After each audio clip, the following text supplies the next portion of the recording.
Karamihan sa atin akala natin ay planado na natin ang ating hinaharap. Pero ang totoo ay hindi natin hawak ang kinabukasan at ang inaasahan nating mangyayari ay iba pala sa ating inaasam. Ikaw kabarangay, nasubukan mo na bang ma-fall sa taong hindi mo inaakalang iibigin mo ng tunay?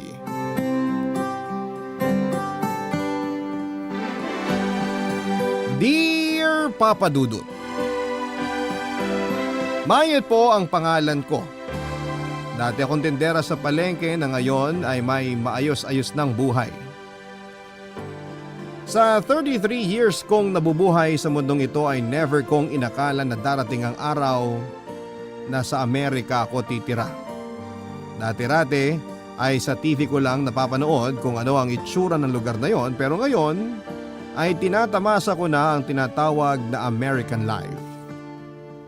Kung paano po nangyari yon, ito po ang ikukwento ko sa inyo at sa lahat ng mga listeners ng Barangay Love Stories. High school pa lamang ako ay tindera na ako sa palengke. Palagi ko noong sinasamahan ng nanay ko sa pagtitinda bago at pagkatapos kong pumasok sa klase. Hindi kasi gaanong kaganda ang estado namin sa buhay at hindi po kami mayaman, Papa Dudut. Kaya ang allowance ko noon at pambayad sa mga kailangan namin sa school ay dapat na pinagtatrabahuhan ko. 6 kaming magkakapatid at ako ang bunso. May di-describe ko po ang sarili ko bilang madiskarte at palaban. Kailangan kong maging matapang sa buhay dahil yun na lamang po kasi ang maipagmamalaki ko. Mahirap man kami noon ay hindi ko hinahayaang api-apihin lamang kami ng mga taong mas nakakataas sa amin. Marami kasing tao na porket nakikita kang naghihirap, imbis na tulungang makaahon, ay mas lalo ka pang ipagtutulakan sa putik. Katulad na lamang ng kapitbahay naming si Aling Minda, Papa Dudut.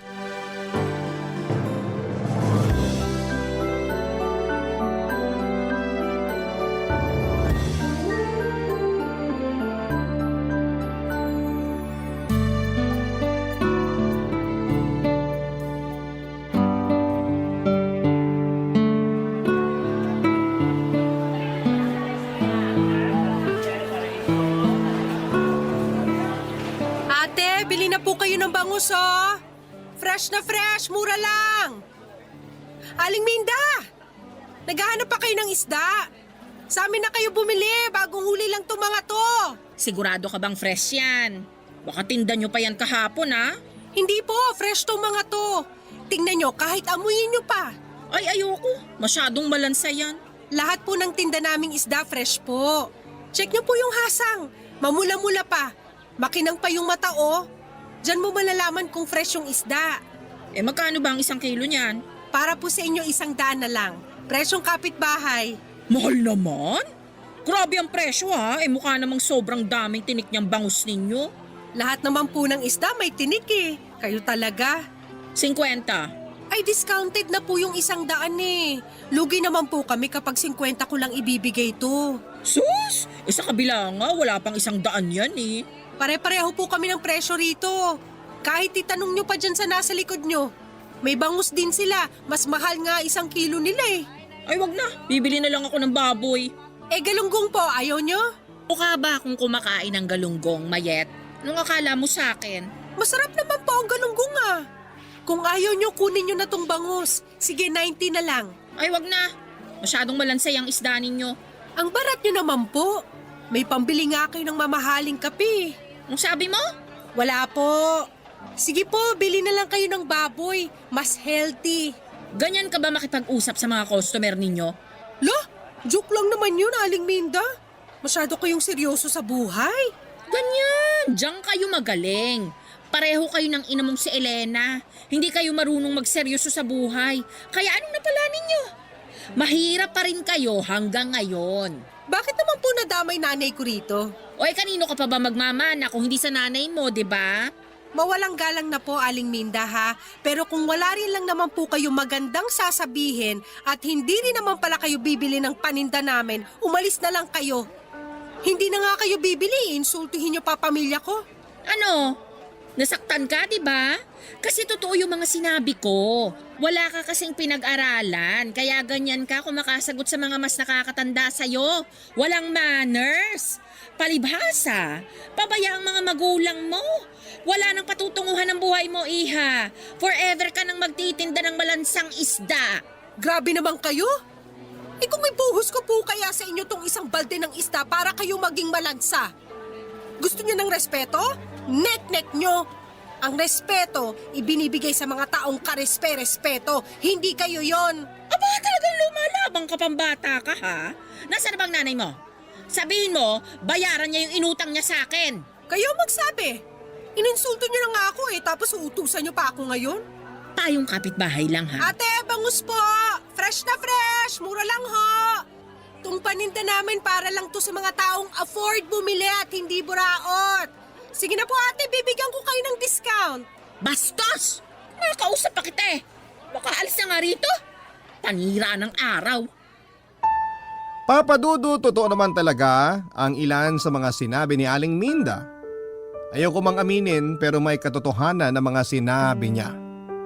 Mahirap lamang kami at lubog sa utang at wala rin akong tinapos dahil maaga akong tumigil sa pag-aaral. Pagkatapos ng high school ay mas pinili ko na lamang na magtrabaho. Hindi rin naman kasi ako matalino at lagi akong huli sa klase noon. Kaya naman ipinaubaya ko na lamang sa mga kapatid ko ang opportunity na mag-aral sa kolehiyo. Kaso nga lang sa aming anim, 2 lang ang nakapagtapos ng kolehiyo. Ang isa ay maaga nag-asawa samantalang ang isa naman ay nanatiling tambay dahil hirap makahanap ng trabaho. Grabe ang dinanas naming kahirapan noon, Papa Dudut.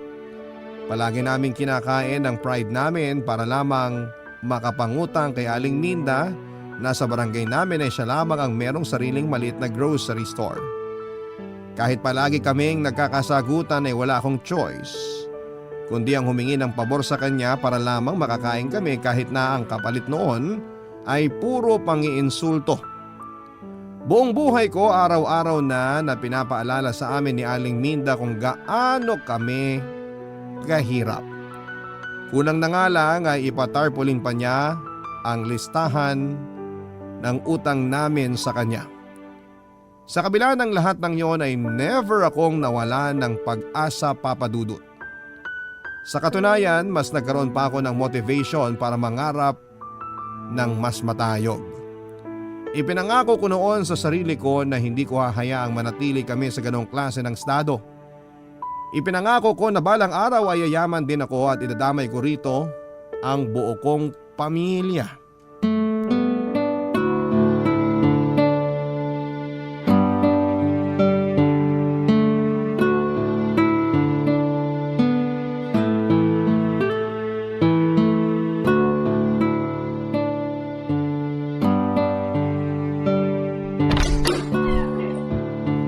Oh, anak, kain na. Saan ka galing? Bakit ka ginabi? Dumalaw lang po kina Jenny, nakipagtsikahan. Di bale, halika na, kumain ka na. Ipinagtabi kita ng ulam. Sige lang po, katatapos lang namin ni Jenny kumain. Nay, di pa ba kayo sawa dyan? Sawa saan? Dyan, sa ulam nyo. Lagi na lang tayo kumakain ng sardinas. Mamaya tubuan na tayo ng kaliskis niyan. Ba't naman ako magsasawa sa sardinas? Grasya to. Dapat nga magpasalamat pa tayo kasi may kinakain tayong ulam. Pero hindi ba kayo nag-asam na kumain ng mas masarap na pagkain? Lechon, chicken barbecue, bulaloy, mga ganong klase ng ulam. Siyempre gusto ko rin namang makatikim ng mga binanggit mo. Kaso nga lang, wala naman tayong pambili ng ganyang kamahal na pagkain eh. Kung sawa ka na sa sardinas, pwede naman tayong magluto ng instant noodles bukas. Tapos sa susunod na araw, pwede nang pitasin yung mga talong ni Minda sa bakuran nila. Humingi na lang tayo sa kanya. Total, marami naman yun. Minda na naman, lagi nga tayong pinapahiya ng babaeng yun. Tiisin mo na lang. Siya lang din naman yung pwede nating mahinga ng tulong eh. Tumutulong nga pero lagi naman niya tayong inaalipusta. Hayaan mo na lang. Ang mahalaga, may nakakain tayo. Ay, kailan kaya tayo makakaranas ng magandang buhay? Pasensya ka na anak, nakahirapan lang din ang maipapamana namin sa inyong magkakapatid. Wala eh, hindi tayo pinalad eh. Kahit araw-arawin nating magtrabaho, isang kahig, isang tuka pa rin tayo hanggang ngayon. Ang sarap siguro magkaroon ng magandang bahay, no? Yung kahit ref man lang mayroon tayo para kahit papano makainom tayo ng malamig na tubig. Wala naman tayong ibang magagawa kundi manalangin na lang na sana maibigay din sa atin ang buhay na hinahangad natin. Basta promise ko sa inyo, yayaman tayo. Gagawin ko ang lahat para makaahon tayo sa hirap. Paano mo naman gagawin yon? Ako nga, yan din ang sabi ko sa sarili ko nung dalaga pa ako eh. Basta, kahit gaano pa yung kahirap, gagawin ko para lang makaangat tayo. Kahit pumatol pa ako sa AFAM. Huwag ka munang mag-asawa anak. Mahirap magkapamilya kung wala ka namang pera. Siyempre, Nay, hindi ko naman tututuhanin yun. Ayoko rin namang gumamit ng tao para lang yumaman, no? Lalaban tayo ng patas para hindi tayo makarma. Tama yan. Basta patutunayan ko sa Aling Minda na yan na mali yung sinasabi niyang walang patutunguhan ng buhay ko. Balang araw, ipapamukha ko sa kanya ang mararating ko. Kapag ako talaga yumaman, magpapatayo ako ng malaking bahay sa harap nila para araw-araw niyang maaalala kung paano niya tayo maltratuhin. Paano ibibigay sa'yo ng Diyos ang kahilingan mo kung ganyan ang nasa utak mo? Mayet, mangarap ka para sa sarili mo, hindi yung nangangarap ka lang para makabawi sa mga tao. Nakakainis kasi yung kapitbahay nating yun. Lagi na lang ipinapamukha sa atin kung gaano tayo kahirap. Eh, totoo naman kasi eh. Nay naman! Saka na lang tayo magmalaki kapag meron na tayong may pagmamalaki. Sa ngayon, magtiis muna tayo dito sa sardinas. Papadudot biro lang naman ang sinabi ko kay nanay na kakapit ako sa AFAM o foreigner para lamang yumaman. Isa pa ay malabong mangyari yon dahil moreno ang tipo ko sa mga lalaki. Kailanman ay hindi ako nangarap na makapag-asawa ng Amerikano dahil gusto ko pa rin magkaroon ng asawang Pinoy. Yun nga lang, kahit 30 anyos na ako noon, ay wala pa rin akong planong magkapamilya. Alam ko kasi kung gaano kahirap ang bumuo ng pamilya dahil nakita ko na ito sa mga kapatid ko na hanggang noon ay hikahos pa rin dahil maagang nagsipag-asawa tapos anak pa ng anak. Ito ang dahilan kung bakit ako hiniwalayan ng dati kong boyfriend. Gusto na niya noong magpakasal at magkaroon ng anak pero hindi ako pumayag. Hindi pa ako ready noon papadudot dahil hindi ko pa nakakamit ang pangarap kong yumaman. Hindi naman ako mapapakain ng pagmamahalang. Kaya ang ending ay naghiwalay kaming dalawa. Papadudot noon ko lang napatunayan na kahit planuhin pa natin ang future natin kung hindi ito para sa atin ay hindi natin ito makukuha. Dumating ang araw na lahat ng mga sinabi ko sa sarili ko ay kinain ko din pala. Isang AFAM ang biglang dumating sa buhay ko. Barangay Love Stories. Barangay Love Stories. 3 years ago ay nagbakasyon sa lugar namin ang kababata at kaibigan kong si Rick Papadudut. Nakatira na siya ngayon sa California at isa ng American citizen kasama ang buo nitong pamilya. Dati kong classmate sa high school si Rick Papadudut at isa siya sa mga naging manliligaw ko. Kaso nga lang ay hindi ko siya nagustuhan dahil hindi tugma ang personality naming dalawa. Sa kabila nito ay naging matalik na magkaibigan pa rin naman kaming dalawa at pagkatapos naming makagraduate ay nag-migrate na sila sa California at doon na nagstay for good. Noong muli silang bumisita sa Pilipinas ay dinala ni Rick ang kaibigan niyang Amerikano na si Johnson. Hindi ko noon inakala na si Johnson na pala ang magpapabago sa buhay ko o papadudot. Una ko siyang nakilala noong maimbita ako sa party nila Rick sa kanilang bahay. Dahil pareho kaming wala pang asawa ay kaming dalawa ni Johnson ang naging tampulan ng tukso. Sinakyan ko lamang ang trip nila papadudot. Ang hindi ko alam noong mga oras na yon ay totoo na pala ang mga biruan nila. Totoo na pala na si Johnson ay nagustuhan ang isang katulad ko.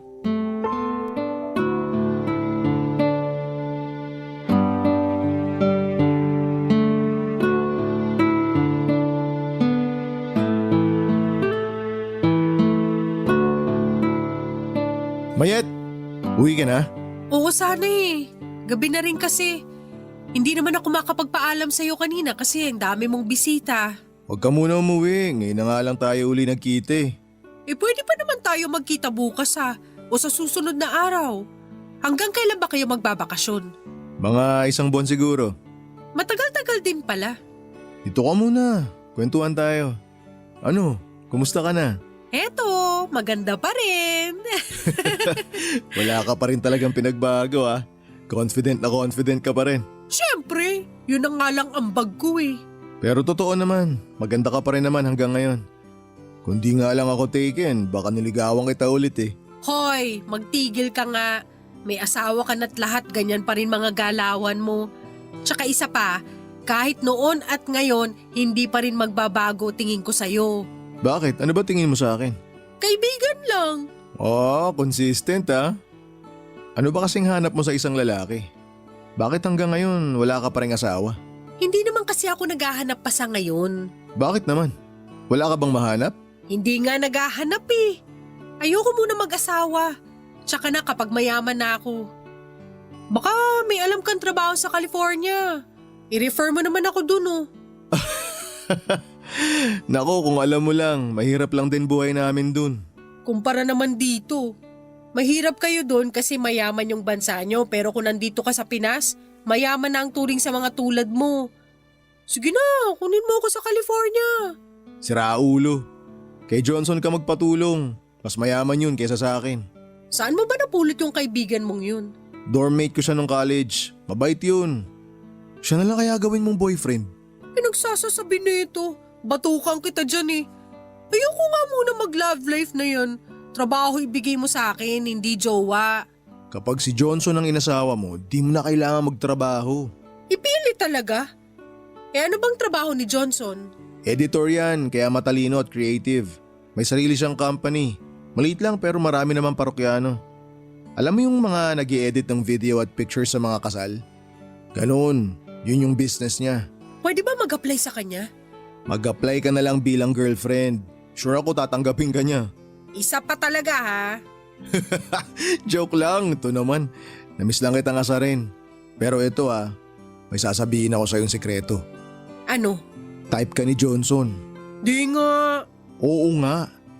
Tingnan mo mamaya magme-message sa'yo yan sa Facebook. Ano ba yan? Bakit? Di mo ba siya type? Ayoko sa foreigner. Gusto ko purong Pinoy pa rin. Siyempre, makabayan tayo. Try mo lang. Mabait na tao yan si Johnson. Only child yan kaya pinalaki na maayos ng mga magulang niya. Ewan ko sa'yo, Rick. Sige na, uuwi na ako. Bukas na lang tayo magkita. May lakad kami bukas, ipapasyal namin si Johnson. Sama ka?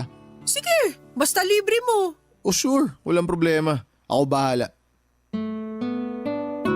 Mas matanda ng 7 years si Johnson kesa sa akin, Papa Dudut.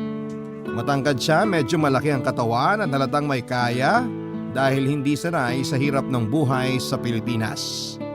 Sa kabila nito ay totoo ngang mabait siya, pusong mamun siya pagdating sa mga hayop at mga matatanda. Hindi rin siya madamot kahit na halos buong barangay na namin ang nagpapalibre sa kanya. Open siya na kilalanin ang kultura ng Pilipinas at yun naman talaga ang nakakabilib sa kanya.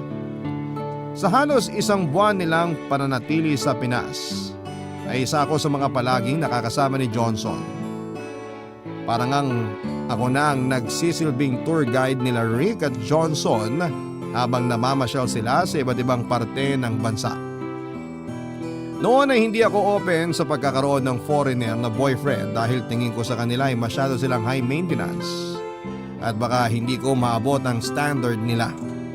Pero hindi nagtagal, noong mas nakilala ko pa si Johnson ng malalim, ay parang nagbukas ang puso ko para sa mga dayuhang tulad nila. Sobrang cute kasi nilang tingnan habang pilit nilang sinusubukang makibagay sa kultura natin. Papadudot maikling panahon ay nakaramdam na rin ako ng pagtingin kay Johnson. Hindi ko nagustuhan ang itsura niya o dahil mayaman siya. Nagustuhan ko siya dahil busilak ang kanyang puso. Masyado siyang caring at gentleman at eto ang dahilan kung bakit niya nabihag ang damdamin ko.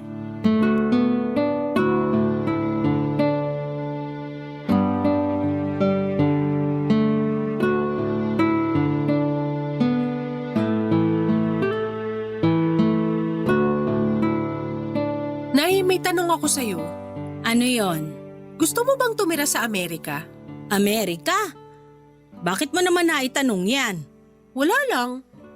Naisip ko lang na kapag ba nabigyan tayo ng opportunity na lumipat sa ibang bansa tulad ni Rick, igagrab mo ba yun? Sa tingin ko, hindi. Bakit naman hindi? Mas gusto ko rito sa Pilipinas eh. Dito ako pinanganak. Dito rin ako dapat mamatay. Yun lang? Kahit mahirap ang buhay dito, mas gusto mo pa rin magstay dito sa atin? Oo naman. Marami na akong alaala rito eh. Dito na ako nakabuo ng pamilya, ng kaibigan at kung ano-ano pa. Sus! Takot lang kayo mag-English eh, kaya ayaw nyo. Isa pa yon. Pero sayang din yung opportunity kapag hindi kayo pumayag na tumira sa ibang bansa eh. Ang tanong, may opportunity ba? Paano kung meron? Meron? Ano nangyari yon? Nag-apply ka ba ng trabaho sa Amerika? Ay naku anak, congrats! Hindi po. Paano naman ako makakakuha ng trabaho sa Amerika eh wala nga akong tinapos? Ano yung opportunity na sinasabi mo? Si Johnson kasi, yung kaibigan ni Rick, naniligaw sa akin. Talaga? Ay naks naman anak, may nagkagusto rin sa'yo sa wakas! Nay naman eh. O tapos ano, sasagutin mo ba siya? Sa tingin niyo po, Ay bakit ako ang tinatanong mo? Dapat ikaw ang nakakaalam niyan. kung ako lang din naman ang tatanungin, parang gusto ko na siyang sagutin. Oh, ganun naman pala eh. Ay, teka nga lang. Sasagutin mo ba siya dahil gusto mong makapunta sa Amerika? O sasagutin mo siya kasi mahal mo siya? Magkaibang bagay yon, anak. Yun na nga po ang problema eh. Medyo naguguluhan pa yung feelings ko. Alam mo kung ano ang dapat na gawin mo? Ano po? Huwag mong madaliin yang puso mo. Kung hindi ka pa sure, huwag ka munang magdesisyon.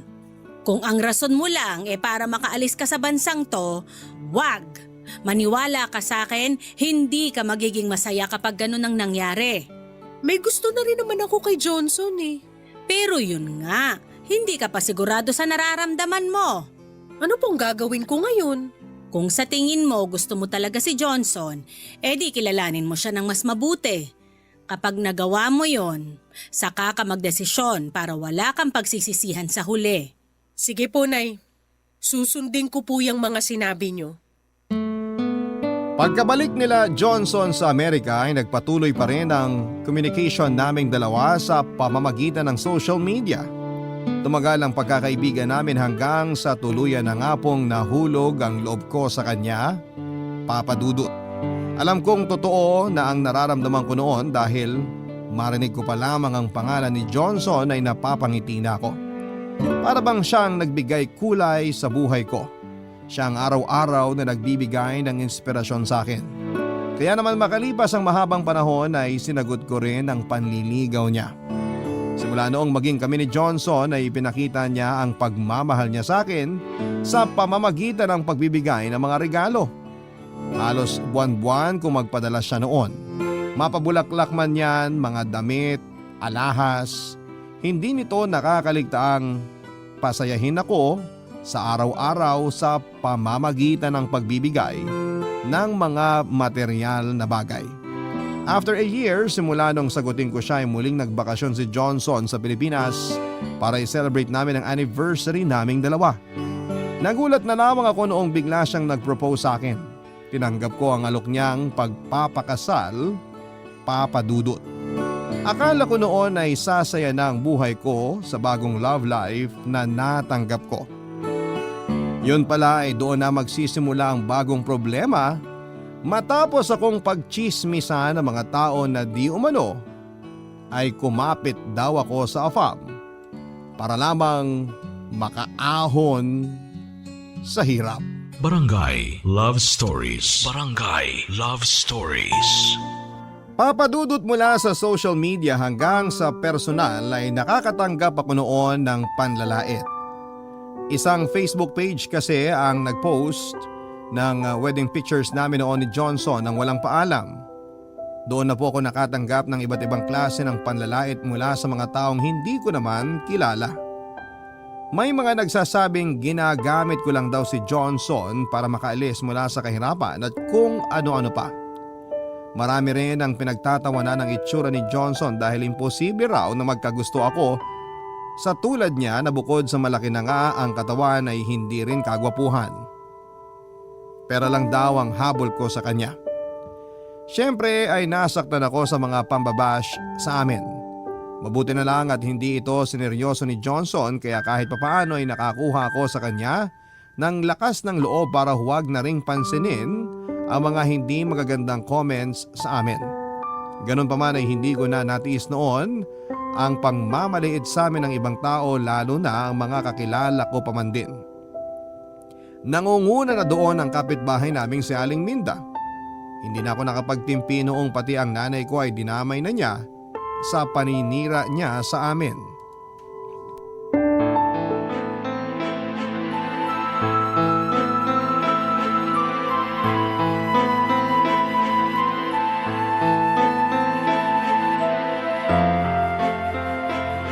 Aling Minda, mag-usap nga tayo.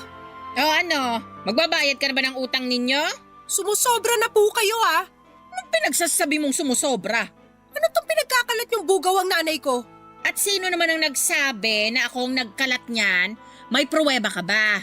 Hindi na kailangan ng pruweba kasi kayo lang naman ang number 1 na hater ng pamilya namin. Ano bang nagawa namin sa'yo ha? Bakit ganito ka nalang manira sa pamilya ko? Inggit ka ba sa amin? Bakit naman ako maiinggit sa'yo? Ang kapal na mukha mo Yun nga rin ang pinagtataka ko eh.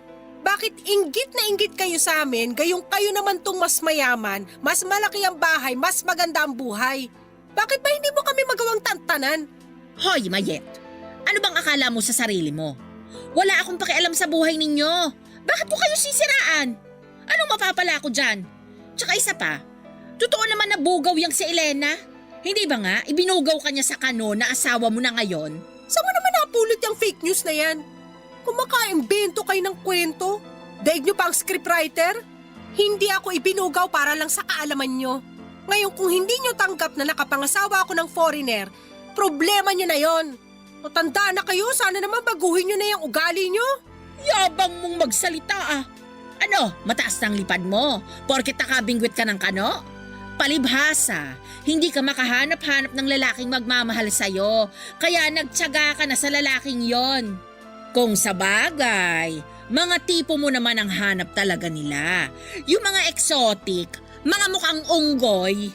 Grabe! Ako yung walang pinag-aralan sa ating dalawa. Pero kung umasta kayo, parang kayo yung hindi nag-aral. Yung mga lumalabas dyan sa bunganga nyo, parang hindi pinag-iisipan ng matinong tao. Alam mo, umalis ka na nga lang sa harap ko. Hindi ako pumapatol sa hindi ko ka-level ha. Tsupe! Tandaan mo tong araw na to, Aliminda. Darating din yung time na kayo ang hihingi ng tulong sa amin at kapag dumating yung araw na yon, ipamumukha ko sa inyo lahat ng pinaggagawa nyo sa amin. Mangarap ka na lang ng gising. Hindi mangyayari ang pinagsasabi mo. Tulong? Kahit magunaw pa ang mundo, hinding-hindi ako hihingi ng tulong sa inyo. Pwe!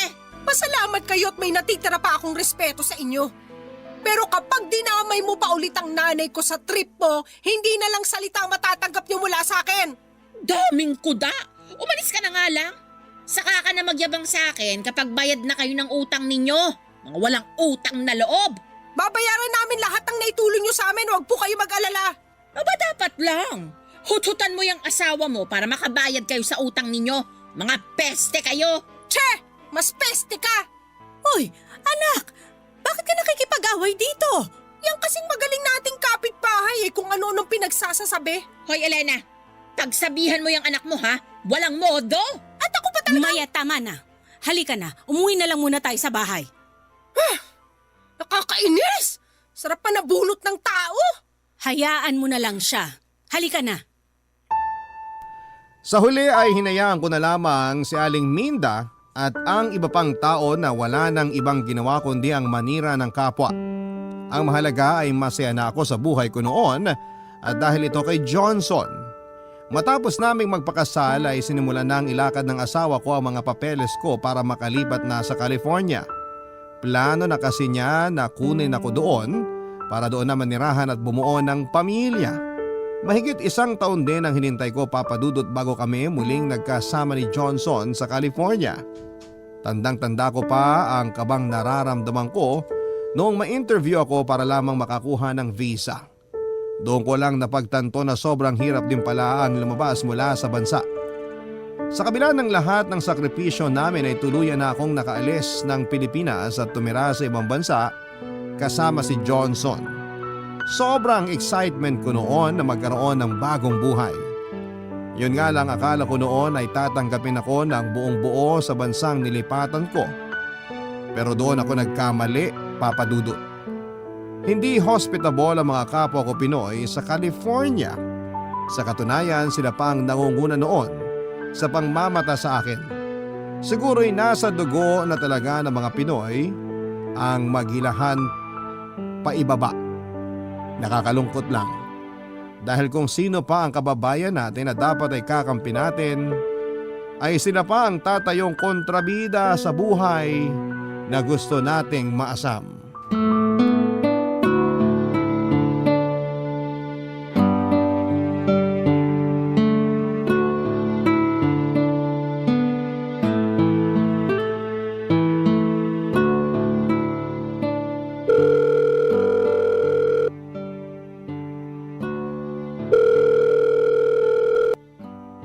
Hello, anak! Hello, Nay! Pasensya na, ngayon lang ako nakatawag sa inyo. Naging busy kami ni Johnson sa pag-aayos ng gamit sa bahay eh. Okay lang. Ano, kamusta kayo dyan? Eto, sobrang lamig dito sa Amerika. Grabe, para kami nakatira sa loob ng freezer.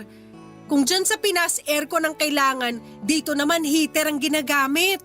Nakakita ka na ba ng snow? Oo, Nay! Ang ganda kaya ng buhay dito. Kaya dapat maghanda-handa ka na, Nay, ha? Kasi ikaw naman ang susunod na kukunin ni Johnson. Ay nako, kahit wag na. Di ba sabi ko naman sa'yo na kahit mahirap ang buhay dito sa Pilipinas, mas pipiliin ko pa rin tumira rito? Gusto ko lang naman maranasan nyo rin ang nararanasan ko ngayon. Masaya ako rito. Basta ang mahalaga, mabuti ang kalagayan mo dyan. Maayos naman po ako rito. May ilang tao lang na hindi gaano maganda ang pakikitungo sa akin pero sanay na ako dun. Anong hindi maganda ang trato? Alam mo na, yung ibang mga Pilipino na nakakaangat, hindi pa masyadong maganda ang tingin sa akin. Feeling kasi nila mas mataas sila kaysa sa akin. Hayaan mo na lang sila. Ang importante, masaya kayong mag-asawa sa bagong buhay nyo. Siyempre naman, Nay. Lagi kong tinatandaan yung favorite line nyo na hayaan na lang sila. Kapag bad trip ako, yan ang lagi kong sinasabi sa sarili ko. Mabuti naman. Mas mabuti na yung umiiwas ka sa gulo lalo na't hindi mo pagamay ang kalakaran dyan. Ang hirap nga po mag-adjust eh. Ibang-iba ang buhay dito kumpara dyan sa Pinas. Kailangan dapat mabilis ang mga galaw. Bawal ang papetiks-petiks lang. Kamusta naman ang mga biyenan mo dyan? Maayos ba naman ang pakikitungo nila sa'yo? Oo naman po. Sobrang bait ng pamilya ni Johnson. Tinanggap nila ako bilang parte ng pamilya nila. Pero alam nyo, Nay, kahit ilang buwan pa lang ako rito, nakakamiss din pala dyan, no? Bakit? Ano bang namimiss mo rito? Noon nga atat na atat kang makapunta sa California eh. Nakakamiss yung kape sa umaga at mainit na pandesal. Miss ko rin yung mga marites na tambay sa kalsada tuwing hapon. Siyempre, miss na miss ko na rin kayo. Nakaka-homesick din pala pag malayo sa pamilya. Masasanay ka rin dyan. Opo, sinasanay ko na ang sarili ko. Naghahanap na nga ako ng trabaho kaso ayaw ni Johnson eh. Gusto ko sana na kahit nasa malayo ako makatulong ako sa inyo. Anak, wag mo na kaming alalahanin dito. May sarili ka ng pamilya. Yan muna ang priority mo. Bilang may bahay, trabaho mong alagaan ang pamilya mo. Ganon din ako. Trabaho kong alagaan ang pamilya ko rito sa Pilipinas. Kaya wag mo na kaming masyadong isipin. Mag-enjoy ka lang dyan. Basta, Kapag nakapag-adjust po ako rito, papadala ako ng pera sa inyo. Tapos magpapadala rin ako ng balikbayan box na puno ng chocolate. Basta wag ka lang makakalimot magdasal, ha? Lahat ng problemang haharapin mo dyan, makakayanan mo sa tulong ng Panginoon. Opo, Nay. Masaya ako, anak, na sa wakas, giginhawa na rin ang buhay mo. Nangako naman po ako sa inyo, di ba? Nayayaman din ako balang araw. Yayaman din tayo. At ito na nga po yun. Papadudot ilang taon ang lumipas ay unti-unti rin akong nasanay sa buhay sa Amerika. Nakapaghanap ako ng sideline noon para makatulong kay Johnson pero hindi rin po ito nagtagal dahil ipinagbuntis ko pa noon ang panganay namin. After maganak ay naging stay at home mom na lamang po ako habang ang asawa ko naman ang naghahanap buhay para sa pamilya namin. Ang panganay namin ay nasundan pa ng 2 at sa kasalukuyan ay dinadala ko naman ang pang-4 naming anak. Masaya ako na agad na ibinigay sa amin ng Diyos ang buhay na matagal ko nang ipinagdarasal. Unti-unti ay natulungan ko si nanay sa Pilipinas na makaahon. Ipinaayos ko ang bahay namin at ngayon ay mas malaki na ito kaysa sa bahay nila Aling Minda. Nakapagbigay din ako ng puhunan sa mga kapatid ko para makapagsimula ulit sila sa buhay. Ang balita ko ay patuloy pa rin sa dati niyang gawi si Aling Minda pero wala na kaming pakialam sa kanya.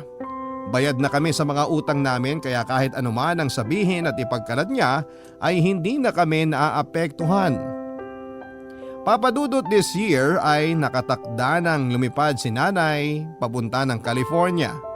Matagal-tagal din bago namin siya napapayag na sumakay ng eroplano. Mabuti na lang at sa huli ay nagbago din ang isip nito dahil sa kagustuhan niyang makita ang mga apo niya. Papadudot, masarap ang mangarap pero mas masarap kapag tinatamasa mo na ang mga pangarap na ito. Sa tulong ng pamilya, determinasyon at tiwala sa Panginoon, ang mga pangarap ko sa buhay ay nakamit ko rin sa wakas. Ito po ang kwento ko, Papa Dudut. Sana po ay nagustuhan ng inyong mga tagapakinig. Maraming salamat po. Ang inyong forever kapuso at kabarangay, Mayat. Nagustuhan ng iyong napakinggan? Ituloy yan via live stream sa www.gmanetwork.com/radio. Barangay LS 97.1